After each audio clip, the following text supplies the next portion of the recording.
সালাবা ইবনে আবি হাতিম,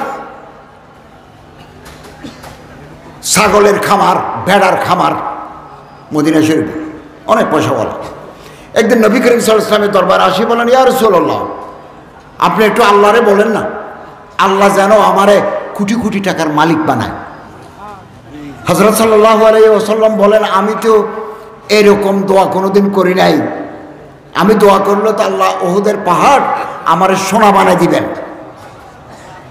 আমি তো এই দোয়া করি নাই। চলে গেল, কতদিন পর আবার আসছে, এসে বলে ইয়া রাসূলুল্লাহ, আপনাকে একটু আবেদন করছি, আপনি একটু আল্লাহরে বলেন না, আল্লাহ যেন আমারে কোটি কোটি টাকার মালিক বানায়। এবং সাহাবা বলতেছে, ইয়া রাসূলুল্লাহ, টাকা পয়সা আমার আছে, তবে আল্লাহ যদি আমারে বেশি টাকা দেন, আমি গরিব, দুঃখী, এতিম, ফকরা, মাসাকিন, ওয়াবনাস সাবিল এদেরকে দান করব।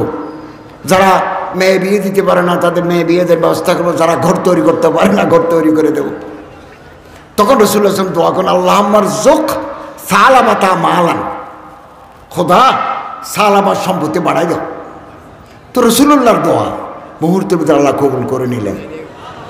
সালাবাত খামার বাড়ি, ছাগল ভেড়া, 6 মাসের ভিতরে একেবারে উই পোকার মতো ছাগলের বাচ্চা দিতে লাগলো।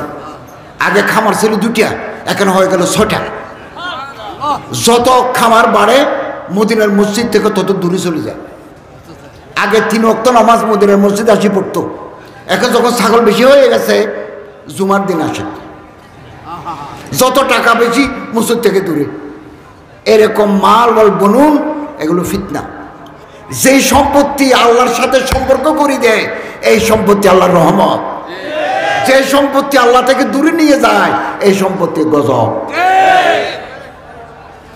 একদিন জুমার নামাজ আদায়ের পরে সালাম ফিরানোর পরে রাসূলুল্লাহ সাল্লাল্লাহু আলাইহি ওয়াসাল্লাম জিজ্ঞাসা করলেন, আইনা সালাবা, সালাবা কোথায়, কোনো অসুখ হলো কিনা? সাহাবায়ে কেরাম বলল, অসুখ নয়, টাকা হয়েছে যে বেশি টাকা, এখন নামাজ পড়ার টাইম নেই, টাকা নিয়ে ব্যস্ত, ছাগল নিয়ে ব্যস্ত। পরে আল্লাহ তাআলার পক্ষ থেকে আয়াত নাযিল, খুয মিন আমওয়ালিহিম সাদাকা। আল্লাহ তাআলা বলেন, দুনিয়াতে আমি যাদেরকে পয়সাওয়ালা টাকাওয়ালা বানিয়েছি তাদের কাছ থেকে যাকাত নিয়ে গরিব দুঃখী মানুষের মধ্যে বিতরণ করে দাও। হযরত 2টা চিঠি লিখলেন, একটা সাহাবার কাছে আর একটা ওটওয়ালার কাছে। সাহাবায়ে কেরাম গিয়ে ওটওয়ালাকে বলছে যাকাত দিতে হবে। যাকাতের সিস্টেম আছে, কয়টা ছাগল থাকলে, কয়টা গরু থাকলে, কয়টা উট থাকলে যাকাত দিতে হয় হিসাব আছে। 30টা 20টা 5টা এরকম হিসাব আছে, বিধান আছে।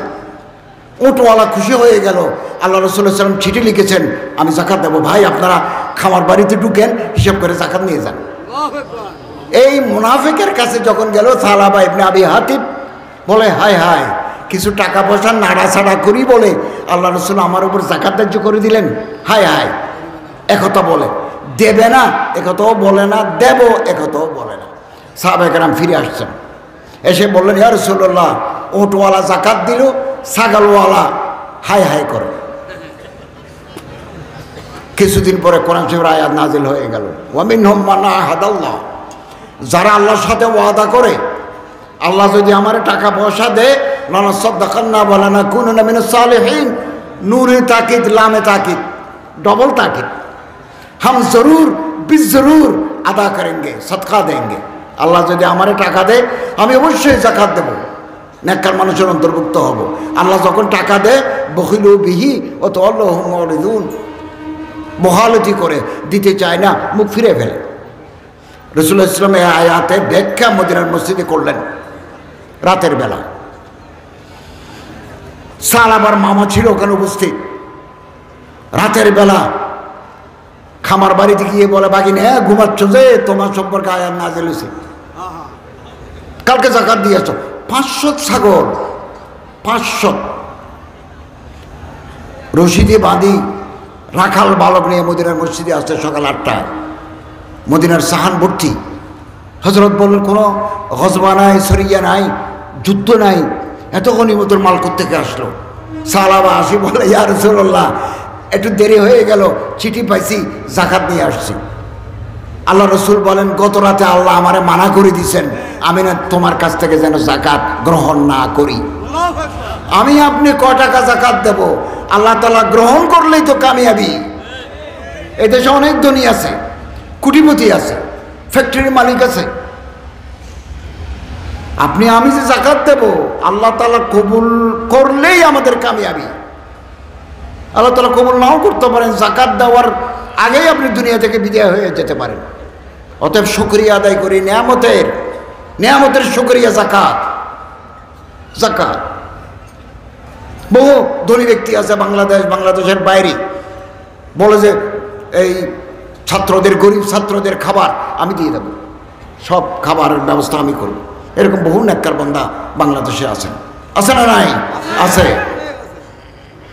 2 বছর পর আল্লাহ রসুল বিদায় হয়ে গেলেন। হযরত আবু বকর রাদিয়াল্লাহু তাআলা খলিফাতুল মুসলিমিন 1000 ছাগল নিয়ে জাকাত দিতে আসছেন। হযরত আবু বকর রাদিয়াল্লাহু তাআলা বলেন আমি তো জাকাত নেব না, আল্লাহ রসুল নাই, নিষেধাজ্ঞা বহাল, আমি নেব না। 2 বছর পরে হযরত আবু বকর রাদিয়াল্লাহু তাআলা বিদায় হয়ে গেলেন। হযরত ওমর রাদিয়াল্লাহু তাআলা আসলেন, 2000 ছাগল নিয়ে জাকাত দিতে আসছে। হযরত ওমর রাদিয়াল্লাহু তাআলা জাকাত নেন নাই। হযরত ওসমানের জামানায় 3000 ছাগল নিয়ে জাকাত দিতে আসছে। হযরত ওসমান বলেন আমি তো নেব না, এবং খেলাফত ওসমানীতে সাহাবার মৃত্যু হয়েছে। কোথায় সম্পত্তি? কবরের ভিতরে আগুন জ্বলবে, আখিরাতের আযাব অপেক্ষা করছে। অতএব আমরা যারা ঈমানদার আমরা এ বছর থেকে জাকাত দেব।